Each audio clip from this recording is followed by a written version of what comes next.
আলহামদুলিল্লাহ, আজকে হাজিরের জন্য যে খাবার হয়েছে দেখছেন, এটা সুন্দর চালের ভাত, এটা সুন্দর সবজি, এটা হলো মুগের ডাল,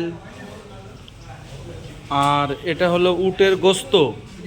আপনারা যে উটের গোস্ত খাওয়ার জন্য খুব আগ্রহী থাকেন, সে গোস্ত উটের।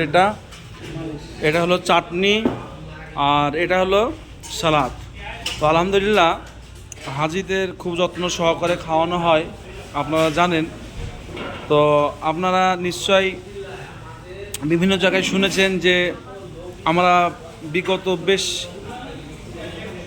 অনেক বছর যাবৎ হাজিদের খিদমত করে আসছি। আলহামদুলিল্লাহ, আপনারা দোয়া করবেন যাতে করে আল্লাহর ঘরের মেহমানদের খিদমত করে এভাবে তাদেরকে খাওয়ানোর ব্যবস্থা আমরা করতে পারি। এটা আপনার সকলে দোয়া করবেন।